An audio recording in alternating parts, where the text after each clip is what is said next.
the powers that be have dragged their feet for so long that we're going to end up in a crisis situation sooner or later. I don't think Birthrate's coming back. We've made it so difficult and so expensive to have children. China has a whole series of looming structural problems that they're no doubt losing sleep about. And this kind of like bizarre obsession with trying to reconquer Taiwan, even if they win, everyone will lose. I think the best way is slow down aging radically. So humanity as a species becomes something a lot more like the Elves in Lord of the Rings, and we live more or less indefinitely. When we figure out the drug that doubles lifespan, it'll turn out that some cracked German synthetic chemist could have made it in 1930. If you are, say, on a human mission to Jupiter and you'd like to come back before you die of old age, you're going to need something like antimatter.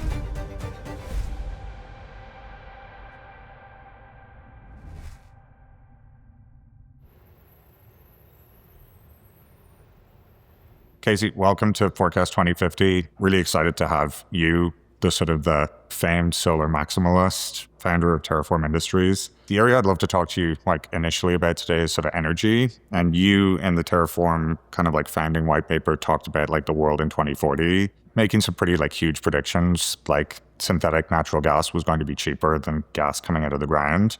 What are the bottlenecks that you still think there are to get to that 2040 goal?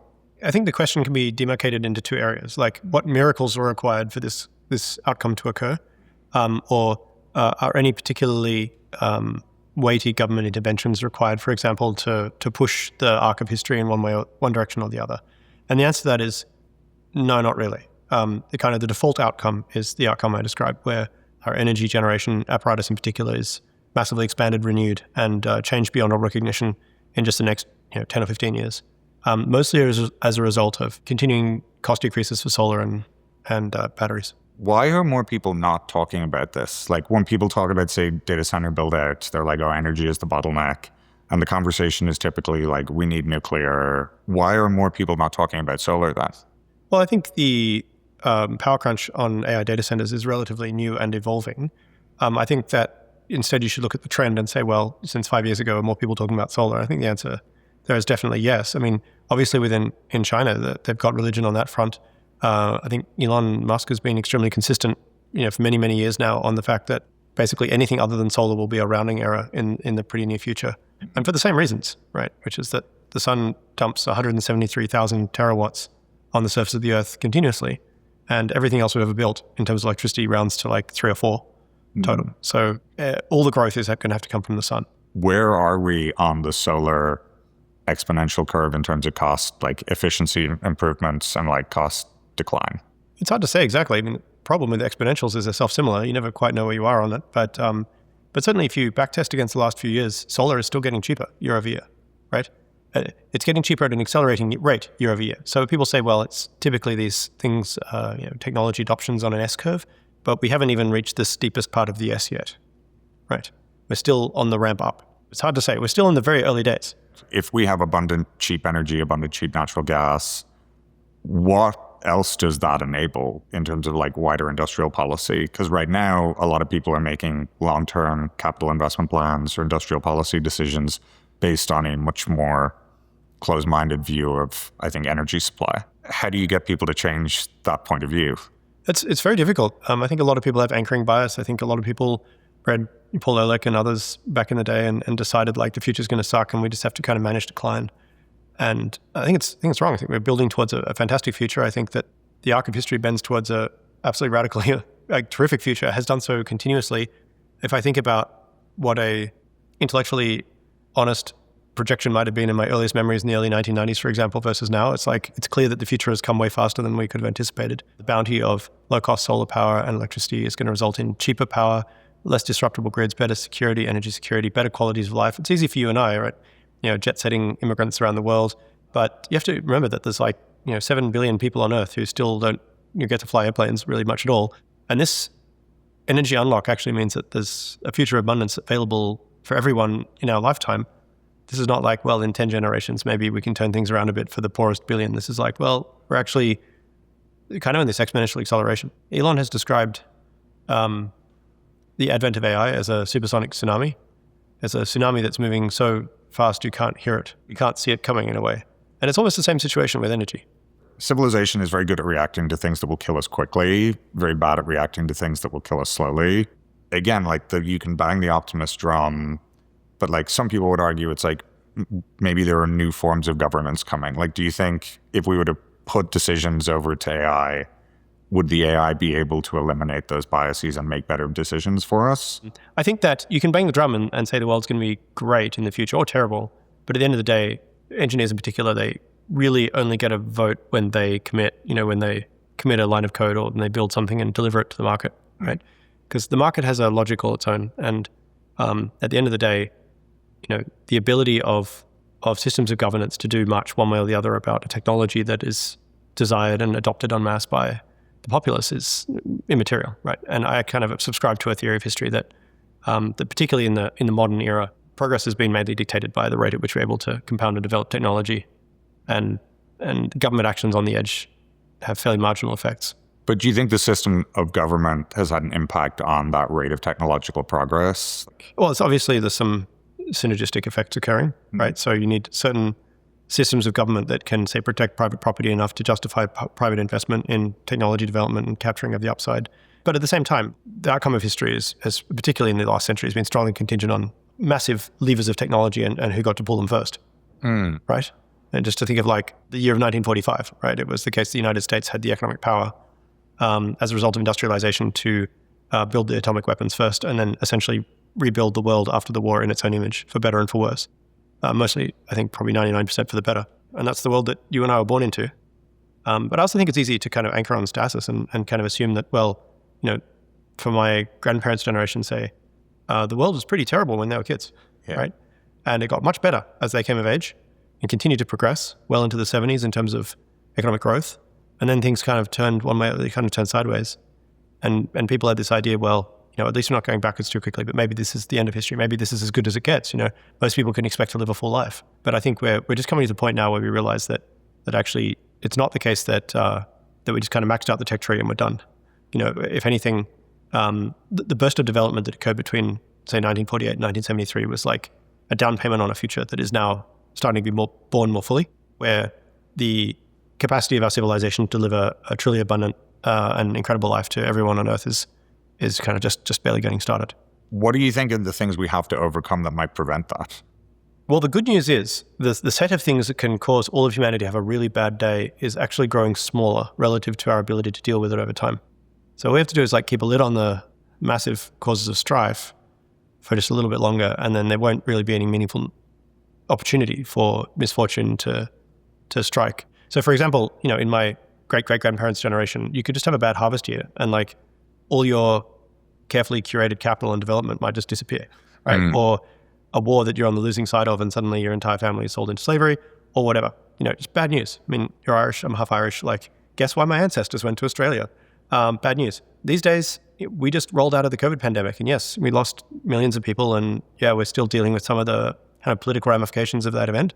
But at the same time, like, it was a lot less bad for us than the Spanish flu was a century before. There's obviously many other challenges ahead of us.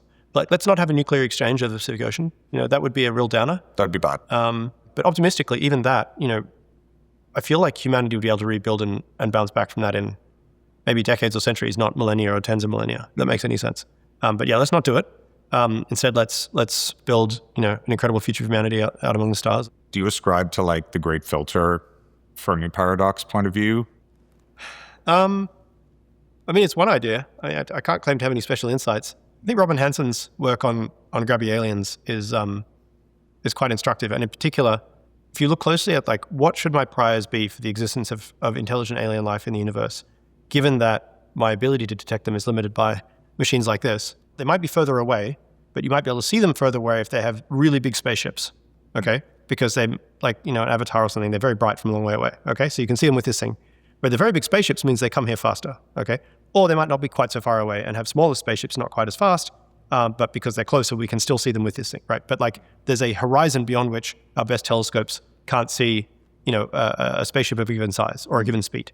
Okay, so you fold that into grubby aliens, and it turns out that you can divide history into three portions: the portion where we think we're alone, the portion where everyone has always known that there are aliens everywhere, and the portion where you can detect aliens but you haven't met them yet. And given the quirks of relativistic travel, that portion is probably weeks long, right? if some alien took off from like halfway across the galaxy at a high enough speed for like a biologically useful life to persist or whatever, or for them to be a problem for us, the light from their departure would reach our telescopes not that long before they reached us themselves, right? If they're going at super relativistic speeds. And so you say, well, invoking the anthropic principle, given that we happen to be born on this world in the late 20th century, should we be surprised, given that we're not in the world where like aliens walking amongst us, should we be surprised that we're in the world where like we know they exist but they haven't got here yet? And I say no, because like in all likelihood we'll be like, oh, we've seen them, or we've seen a big flash, and then like barely 2 news cycles later, oh, here they are. Did you see the bizarre win for James Cameron was the James Webb telescope found a gas giant around Proxima Centauri A. Yes. And someone's like, oh, they may have Pandora, the moon. Definitely contains blue people who hate modernism. So modernity. You started Terraform partly because you were working on like in situ resource production for Mars, potentially for like a Mars base, ultimately terraforming Mars. Mm-hmm. Like imagine we discovered a habitable moon around Proxima Centauri A, and James Cameron is the new Jesus. Well, to be fair, like Jim Cameron's a very smart guy. He's done his homework. Yeah. Right? Like pick any star at random, probably has a gas giant around it. In the habitable zone. Well, it's like you're rolling the dice at this point. Yeah, go on. Do you think that would be enough to motivate a sort of like nation state civilizational effort to actually be like, we need to go there? We see Some a people think breathable that. atmosphere. Yeah, so the former chief economist at NASA, Alex McDonald, believes that. He believes that the detection of a planet that could support human life without serious amounts of technology, or the detection of human-like or Earth-like life on another planet nearby, similarly would catalyze that sort of effort. I think it would certainly help, but by the same token, I don't think I'm going to wait, just to see if that happens. I think humans have always been good at making opportunity through hardcore technological development. One thing you posted about recently that I also am a big fan of is like why there has not been more research into antimatter production. Why are you passionate about antimatter, and why do you think there's not more research and time spent pursuing its production? It's kind of out there. Well, I mean, if you want to fly anything like a human or in a human lifetime to another star, you're going to have to use antimatter engines of some kind or other. Mm-hmm. There's dozens of different cycles that have been proposed over the years. The reason that I like it is that I think if you're looking for a rocket engine technology that's a step change beyond chemical, then there's like a really high bar you need to clear in terms of performance to make up for the sheer hassle, right? And a lot of people seem to think that like nuclear thermal or nuclear electric propulsion is the next step because that's what people were working on in the 60s. But I think with the benefit of hindsight, we can say, well, nuclear thermal cycle is roughly a factor of 2 better in terms of exhaust velocity than a chemical engine. That's not really worth it, right? If you're in a world where SpaceX exists and you can just like truck huge amounts of mass into low Earth orbit, why bother? You really want something that's like a superlative, like a real step change beyond that. And antimatter offers that. It has a couple of other advantages, which is you don't need to like maintain a nuclear reaction like a nuclear reactor, which is not trivial, on your spaceship, right? You can do all that complicated stuff on the Earth, store the antimatter, which is now like kind of a ticking time bomb in a sense, and then you can afford to use it in a pretty primitive, terrible engine and still get terrific performance. And if you want to engineer some incredibly amazing engine with it, then you can get like interstellar performance. So I just think it's like a massive unlock. There's a few key technologies that we need to understand better or improve in order to make this work. Yeah, well, it's funny. I think it's like 1 billion times more energy dense than current rocket fuel. Yeah, something like that. But we've only produced 20 nanograms in the history of particle. Like, what are the technologies people need to be working on? Yeah, so if you look at the history of the Manhattan Project, I mean, they had that well underway, and they still were dealing with microgram quantities of plutonium, right? That's all they had. They were making it in synchrotrons, such as at Berkeley, just up the road, well, in San Francisco, I guess, from here. There's actually this insane case of a chemist who was working on figuring out how to purify plutonium chemically with like microscopic glassware. Like this guy had figured out how to blow like microscopic test tubes and things. And due to a testing mishap, he ended up swallowing his plutonium sample, which is a problem because like it's like $1 billion worth of plutonium right there in those days. And so he called his assistant, and his assistant pumped his stomach out into like a large jar. And then he had to figure out how to get plutonium, which is after all like microgram quantities. We're talking like like if you had it all together in one place, it might, if you have very good eyes, you might just be able to see a tiny speck, right, mixed in with his lunch. But he did it because he's a clever chemist who was well motivated to like get things back on track. And then obviously over the course of the Manhattan Project, we went and built the Hanford nuclear site, which had 4 massive plutonium producing reactors and purification and automation and all kinds of stuff. And we were able to build, to manufacture, very macroscopic quantities of plutonium, ultimately hundreds or thousands of kilograms of it. So we're able to ramp up production of plutonium by, a factor of 1 billion in just a few years. And I think that the situation we face with antimatter is somewhat similar. Like we've never really tried to make large quantities of it. Yeah, it's actually, I was looking into this recently, and it's because it's theoretically useful as a nuclear trigger. There's a gray area around how controlled a substance it ultimately is if you were able to produce it in any meaningful scale. Yeah, being able to produce it at scale, being able to store it, being able to put it in rocket motors would most definitely trigger ITAR regulations here in the States. Yeah, but also the most valuable substance on Earth, depending on how you... well, in terms of cost putting into it, yes. Yeah, it's like $4 to $40 trillion a gram. Oh, absurd. But actually, that's cheap compared to the value of having marginal delta V once you've reached, like, there's kind of a horizon, if you like, around the Earth, which is as far as you can get or as fast as you can get with chemical propulsion. And the fastest we've ever achieved is like the New Horizons spacecraft, for example, or whatever, like really booking it out of the solar system. If you wanted to do that mission and then turn around and come back, you can't do it. Not for love or money. It can't be done without something like antimatter propulsion, right? And if you're, say, on a human mission to Jupiter and you'd like to come back before you die of old age, like you're going to need something like antimatter. So there's like this very steep exponential penalty on what are called marginal delta V, like having additional ability to thrust your rocket motor once you're far away from Earth. If you've got antimatter, like in principle, you could fly all the way to Pluto in 6 months, land, scoop up some ice, and use that as your propellant mass to get all the way back to Earth in another 6 months. It would be quite spectacular. The opposite of stealthy. It'd be very bright for everyone watching. But like that's not a mission that you could, took New Horizons 15 years to get there, right? So you could, on a spacecraft about the size of this table. So humans don't get to go to Pluto without antimatter. What are the propulsion methods you would be excited about if we were able to produce like grams of antimatter? Yeah, you don't even need grams. You need like milligrams of it to do, like say take a spacecraft the size of Starship, right? And instead of having to dock it to a super heavy and then fill it up with cryogenic propellants, just fill it up with water sucked straight out of the ocean, right? That's its propellant. And then down at the business end, you have your antimatter engine, which consists of like a reservoir of depleted uranium, so it's not even radioactive, and then a minuscule quantity of antimatter. And you can actually use the antimatter to catalyze fission of depleted uranium. The depleted uranium doesn't ordinarily fission, but if you hit it with antimatter, you can make it fission, at which point you get roughly a 10 or 100x kind of amplification of that energy. But in addition, when antimatter annihilates, it normally produces gamma rays, which are kind of not very social. They tend to take off and they don't heat things up very much. Once you catalyze a fission, you've got 2 daughter nuclei of uranium, which can be a bunch of different atoms.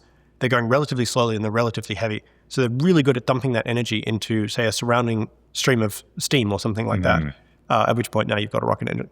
You can get like a massive increase in your thrust by having this like kinetic cascade from like something very, very tiny and very energetic to something much larger and slightly less energetic to something much, much more mass flux and, again, lower velocity. So imagine I have call it like 50 nanograms of antimatter.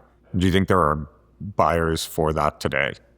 Well, if you had it, you'd have to have a storage mechanism. Yeah. And so like the storage mechanism plus the production capacity, there's only really one customer for that you want to deal with. Yeah. Right? Uncle Sam. And that's why Uncle Sam should be like, peel off 10 billion and make it happen, right?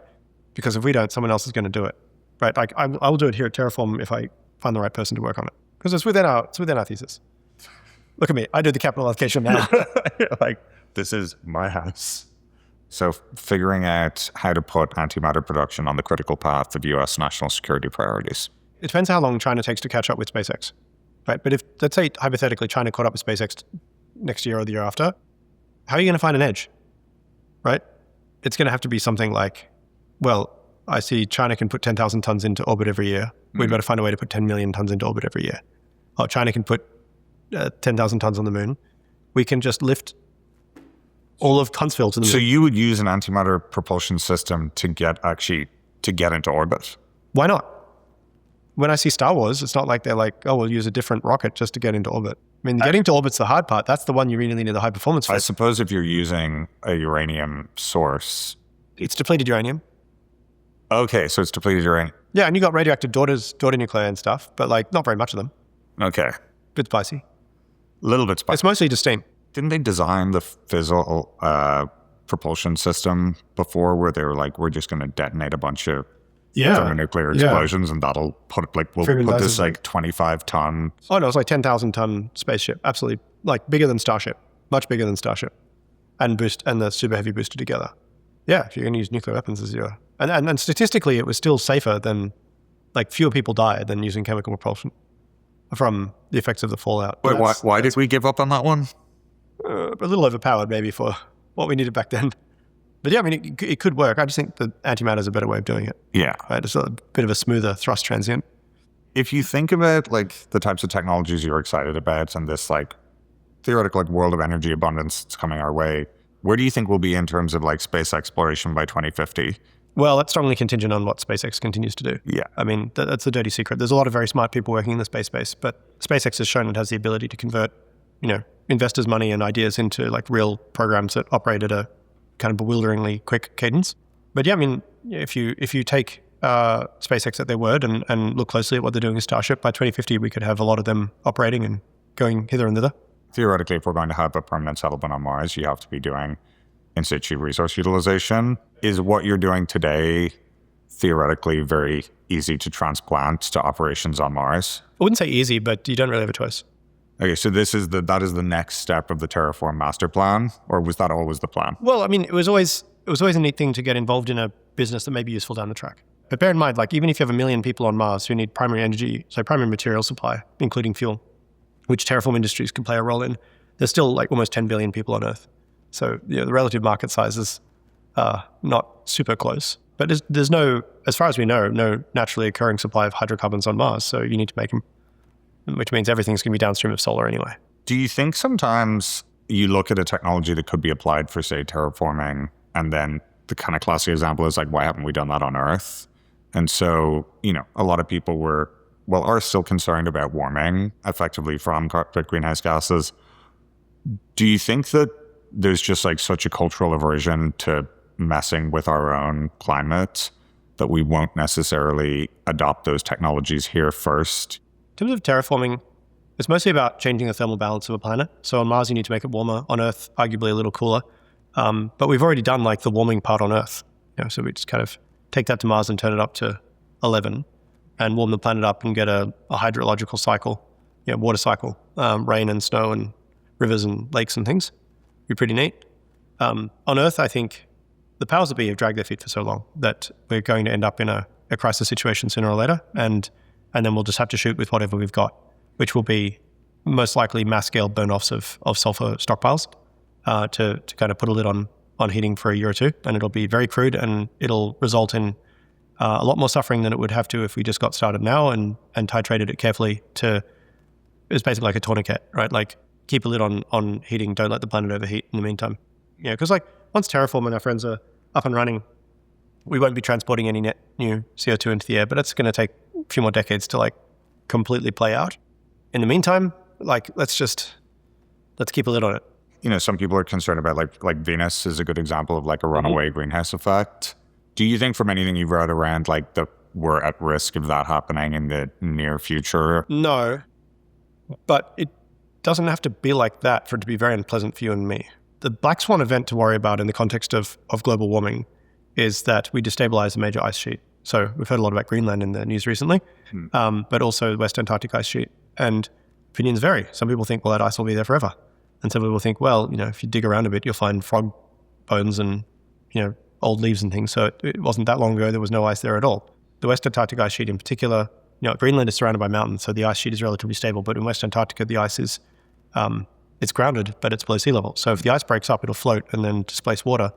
And I like going to the beach. Do you like going to the beach? Okay, if the West Antarctic ice sheet lets go, there won't be any more beaches, right? And that's like bad news, right? It's a major hassle for everyone involved. No, humanity will not disappear. No, we will not lose the ability to make technology. But yes, people who live within a few meters of sea level are going to have a really tough time. Ports and so on are going to be majorly disrupted. global weather patterns are going to change as a result of flooding and changes of ocean currents and things like that. So my radical opinion is we should keep Antarctica frozen by not heating the world too much in the meantime. People don't realize that during the Jurassic that like there were no ice caps and the oceans were pretty warm, and it was that lack of effectively like ocean current flow created these big anaerobic basins, and that's where you have all of the effectively like hydrocarbon deposits that enabled us to get to where we are today. Well, the Permian-Triassic extinction seemed to involve something to do with ocean chemistry changing very drastically. About 253 million years ago, there's a few exposures of it just south of Zion Canyon in, I guess, Utah, possibly northern Arizona. But like, it was bad news, like way worse than the extinction that wiped out the dinosaurs. It killed almost everything because like poisoned the atmosphere, poisoned the water. So we should probably avoid doing that because like once that happens, you can't go back, right? We can put some sulfur in the atmosphere, and after a year or two, it'll rain out. If we say, well, actually, we do want it to be warmer, or the Russians are getting too cold or something, like you can kind of adjust that as you go along.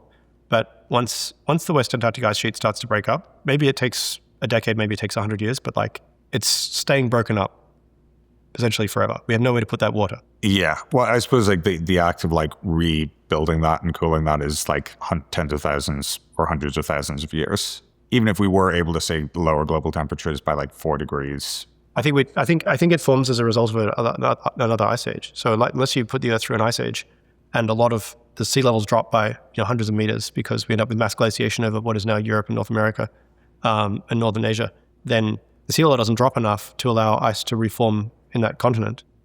Unless you wait for isostatic rebound to occur, which could be millions of years. So I wouldn't buy oceanfront property. I'll put it that way. Yeah, by the way, like 6 meters, Florida's gone. Like the whole state.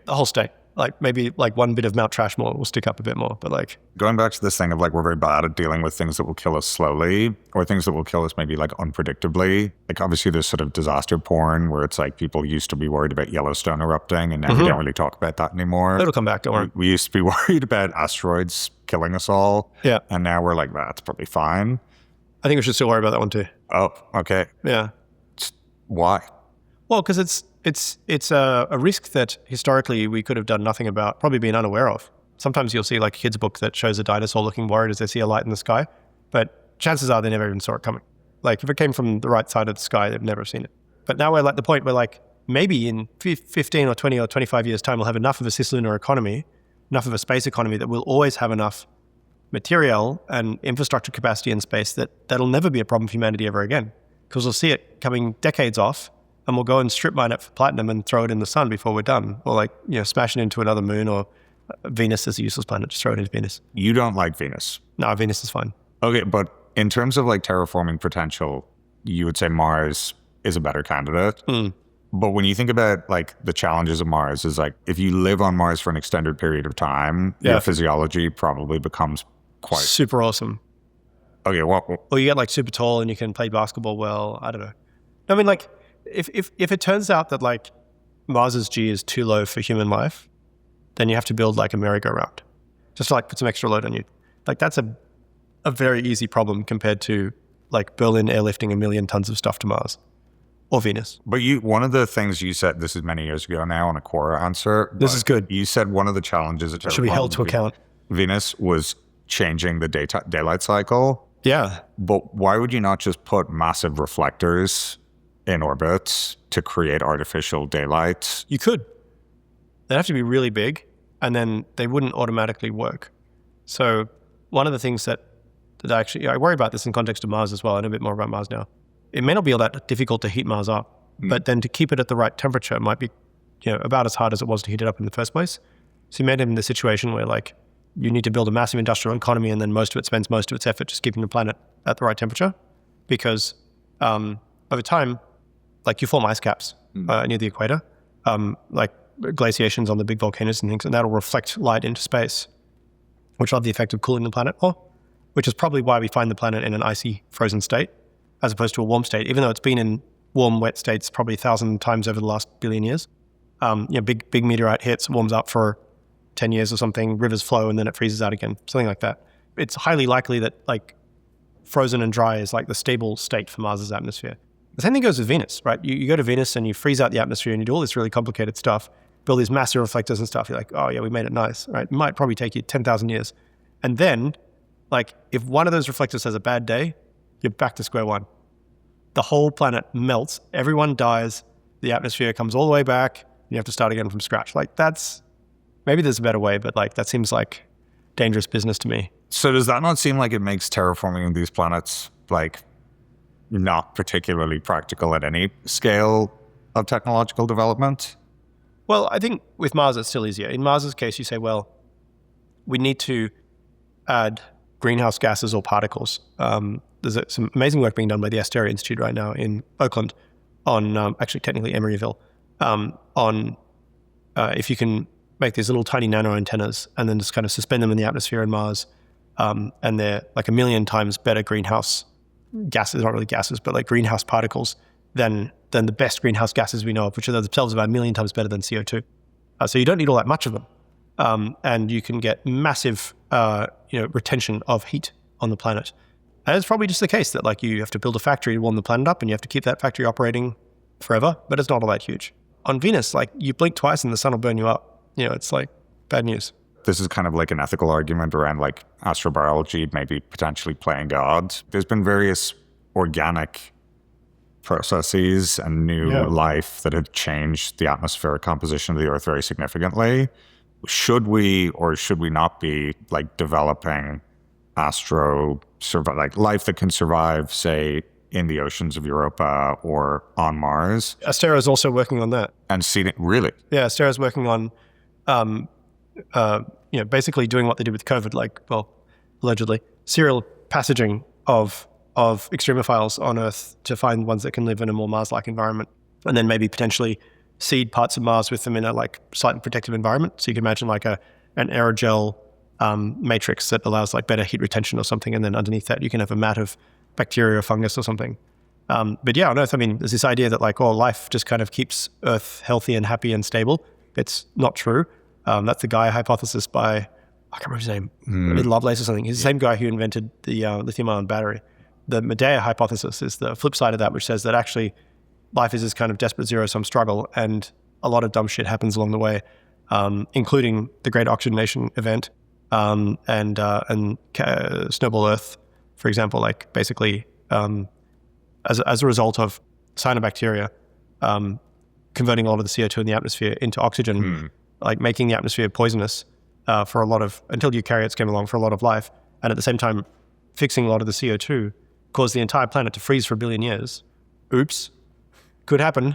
And this happened 4 times. We had at least 4 global snowball Earth periods. Well, so why do you think that it's funny, like today, it's like the Anthropocene, everyone's like, we're in the Anthropocene. This is the first time we've done this. But if you look through the Earth's geological history, is it just, again, people don't like thinking about long-term time horizons? Yeah, I don't know. I mean, some people have hypothesized that maybe, somewhere along the way there was another intelligent species that kind of did not make it through the Great Filter, and that like we would never find out about them. In some corner of the Grand Canyon, we'd find like a little smudge on the rock and be like, oh, that was a great civilization, which would be it. There wouldn't be that much left.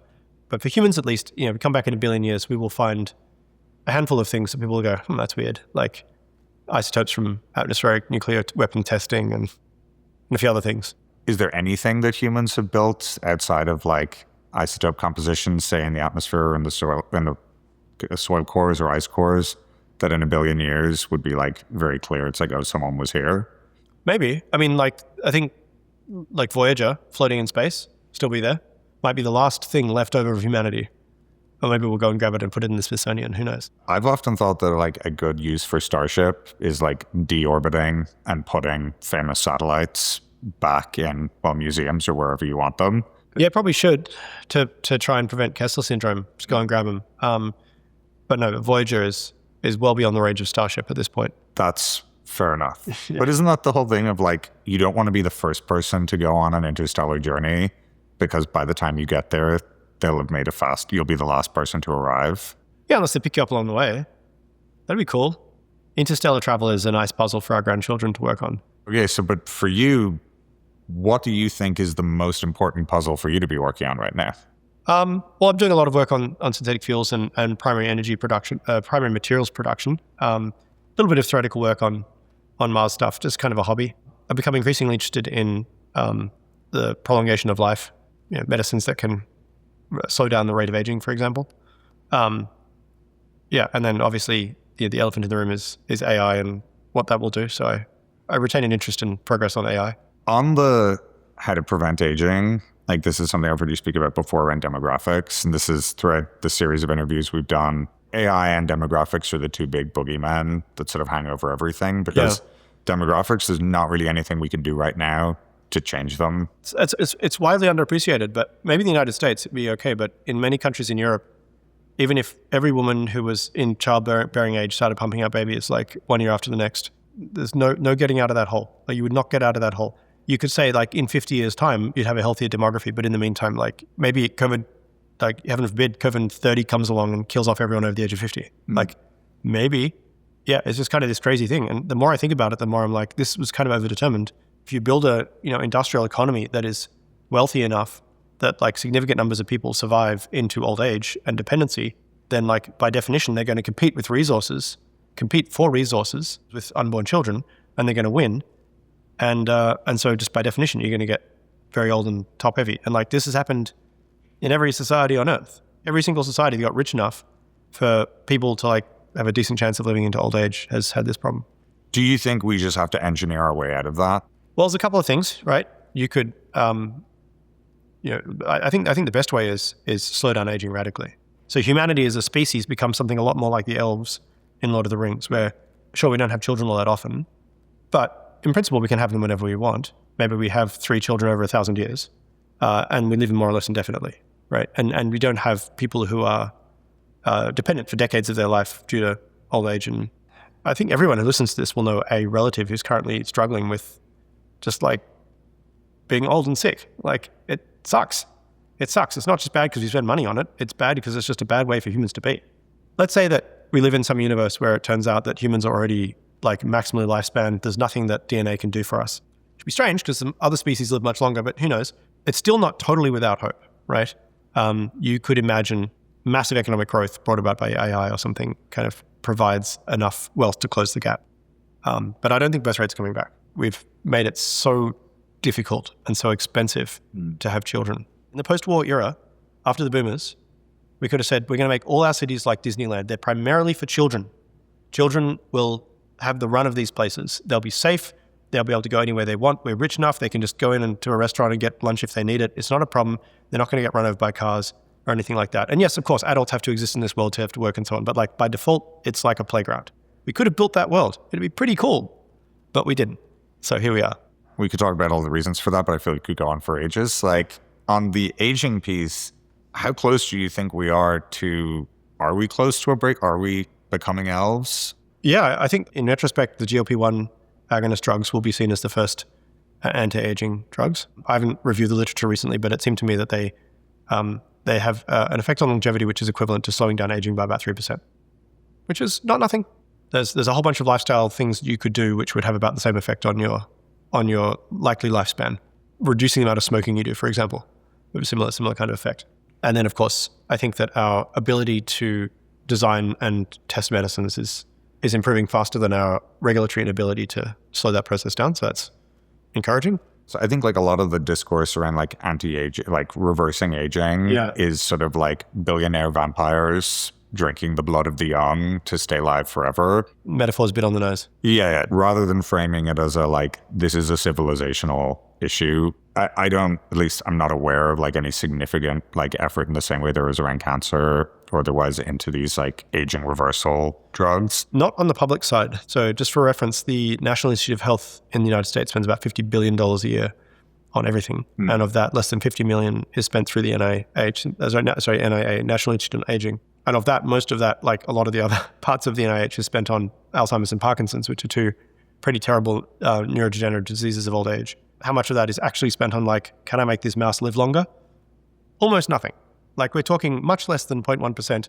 I was talking to a friend recently about like why we ended up in this situation with the FDA. And like a lot of it was the thalidomide. And it's another really example of like the car seats where there's such a visceral reaction of the public to kids being born deformed. And so the immediate reaction is we need to make it so that this never happens again.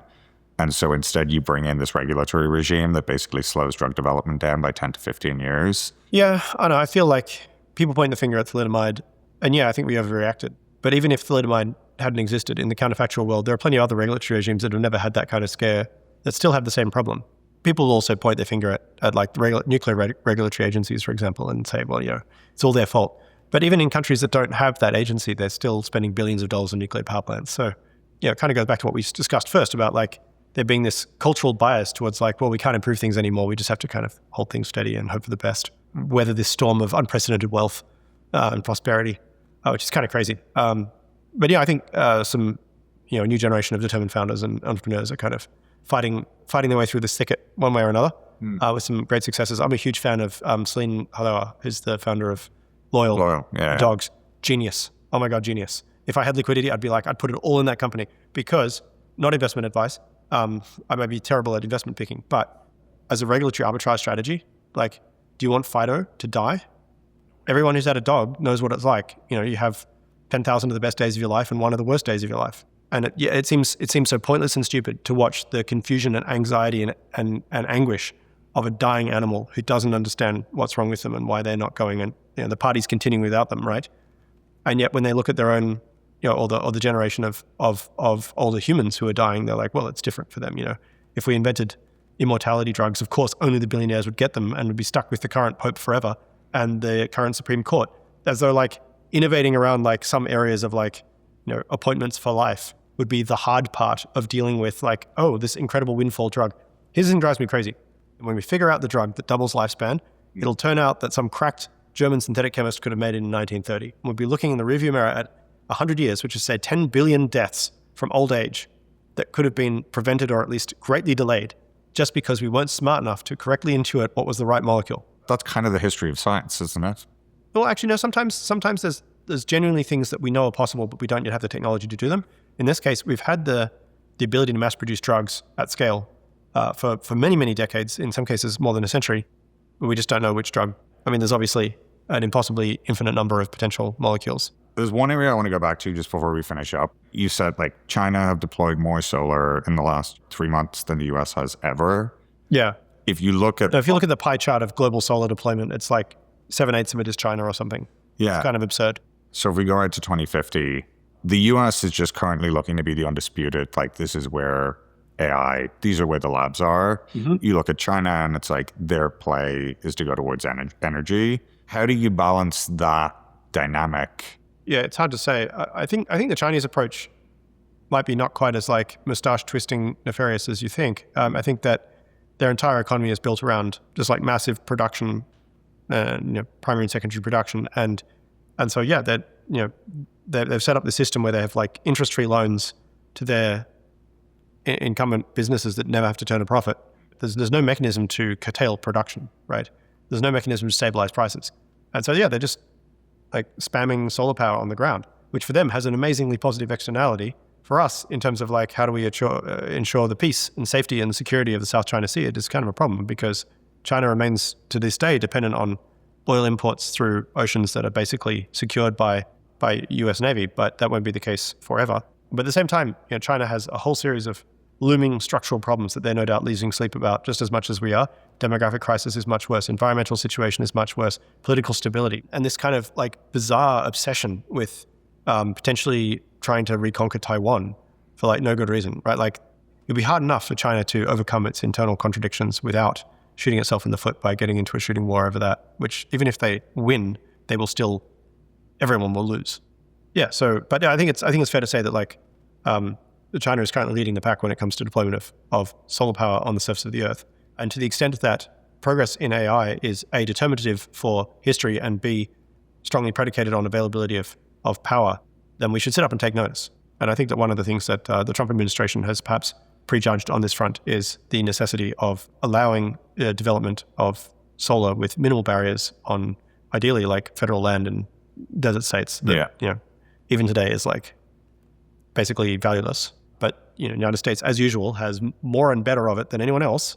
So pave it with solar and we will never run out of power. But I'm optimistic actually that the amount of economic force behind the AI hype scales will ultimately overcome the political intransigence and just like the slow-moving, plodding nature of the permitting authorities for these particular pieces of land. This is like kind of in relation to demographics, where you look at China, like theoretically there'll be 130 million fewer people there by 2050. Probably far fewer than that, but yes. It was an interesting comment you made in the past around sort of like effectively like the numbers being wrong. China may be completely misreporting their population. India, They definitely are. it's almost impossible to know how many people live in these places. That may be a problem in other countries as well. You saw this report coming out of the UK. Like UK's population is officially, 60 million, and yet they have 93 million active cell phone subscriptions. Oh, I didn't see that. No. Yeah, that's interesting because like the 5-year-olds don't have cell phones. There aren't that many young children in the UK anymore, but like it's still like, that's a bit of a head scratcher. Are there any other things like this where there's just like the number that we're told you believe is like very different to the reality? I think some countries have a pretty good idea and ability to run a census, and others definitely do not. But yeah, China's definitely been drastically overstating their population of younger people for quite a while.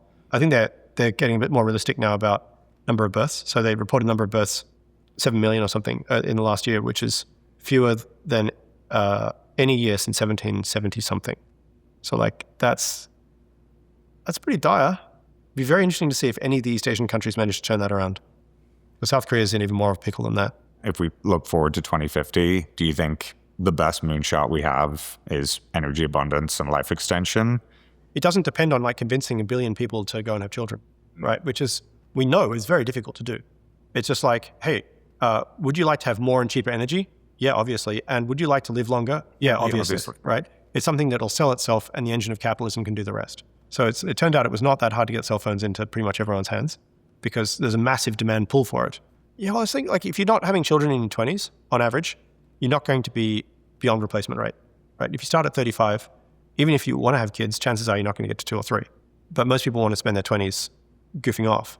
And it's not like they can afford to buy a house anyway. So like, it's a real thing. I think if younger people could afford to buy a house at 22, you'd see at least the ones who want to nesting and having children, right? But unless you're like hardcore religious or like just like have massive baby rabies, like you're just not going to do it. I think about what I was doing when I was 24 and I thought, I'm not ready for kids yet.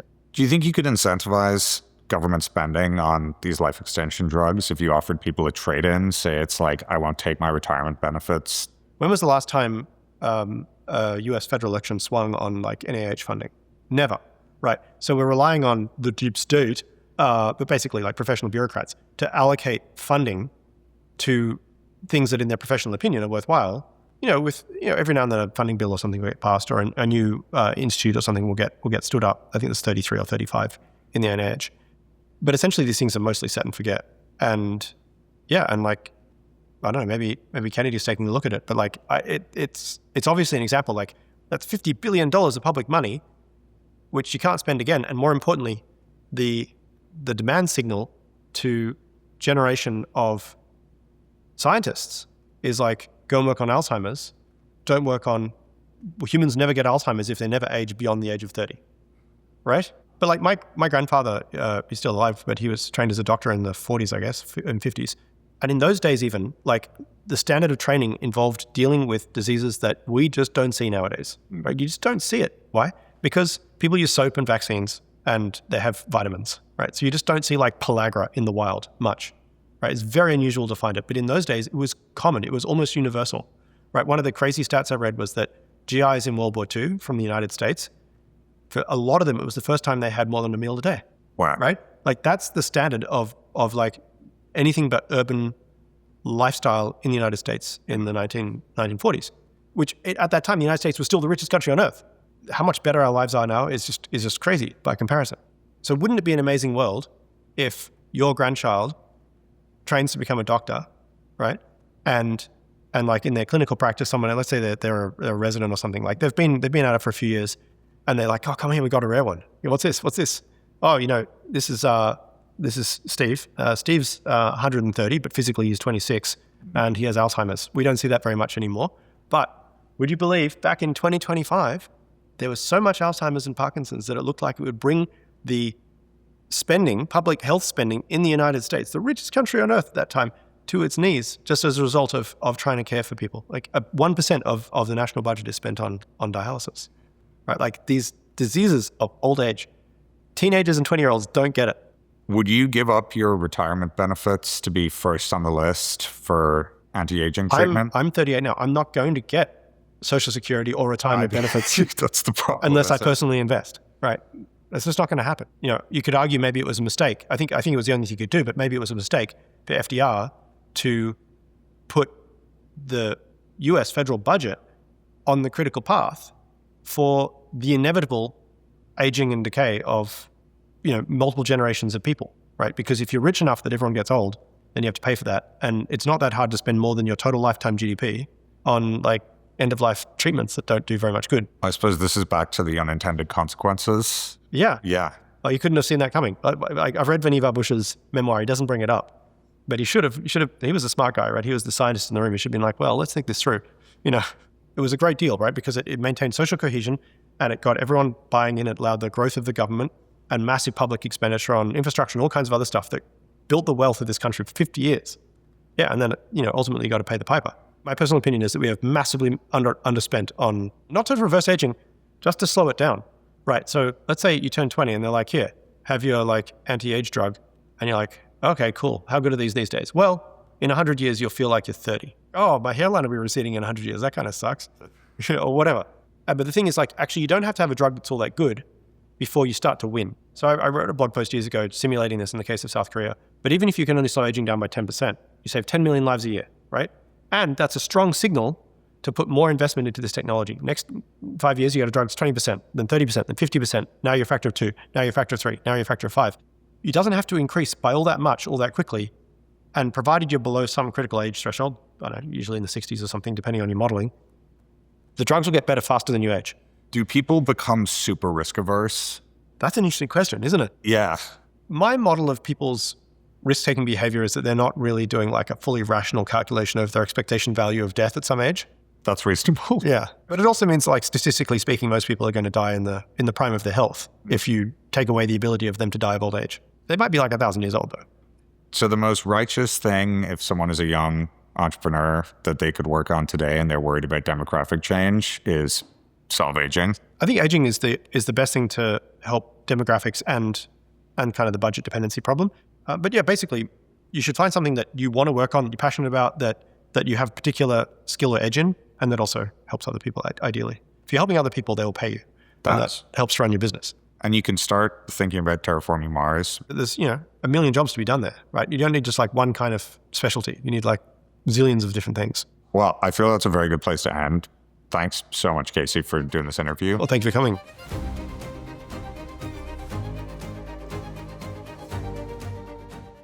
Cheers, everyone. Okay, this has been annoying me the whole time. It's back to front. There we are. See, it's meant to be looking up at the stars. See? In space, everything's upside down anyway.